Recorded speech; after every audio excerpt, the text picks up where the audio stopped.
Happy Thanksgiving! Turkey? Oh yeah. Make the bone broth, which I'm making right now. I'm really excited about it. Just going to take the bones, whatever I can, and put them into the pot. It's on the stove. It's been cooking for 4 hours, I think.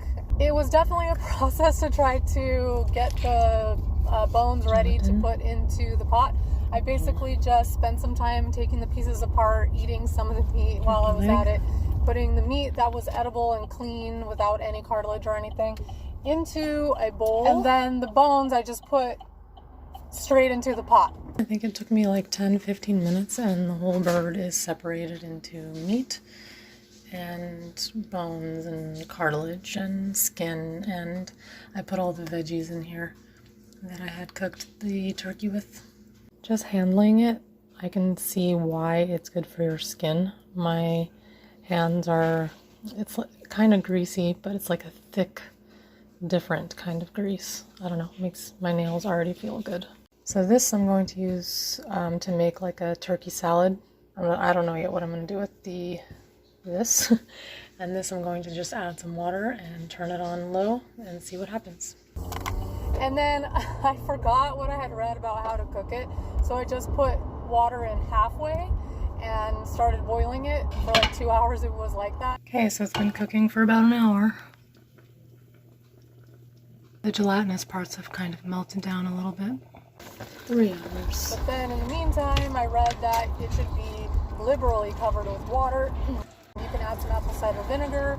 I just added some water. It should have been covered with water the whole time. Which I knew this, or I didn't know it, but I'd read it before and it just didn't stick in there.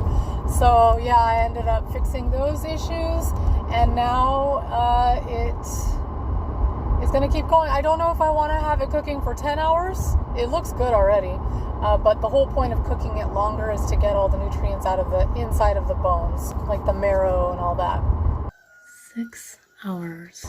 And so I'm going to let it keep going at least for another 7.5 hours or so. But I'm thinking I'd like to try going the full 24 and see how that goes.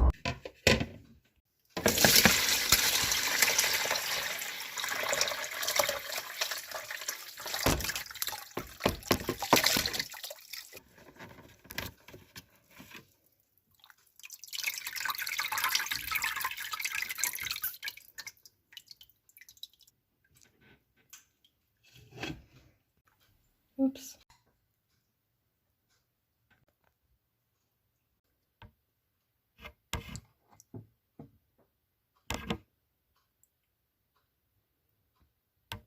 I want to know what happens if we boil these again. Oops. Oops.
I just added some pink Himalayan sea salt, a little bit more apple cider vinegar, some pepper, some rosemary, and a little bit of sauerkraut juice. It's so good.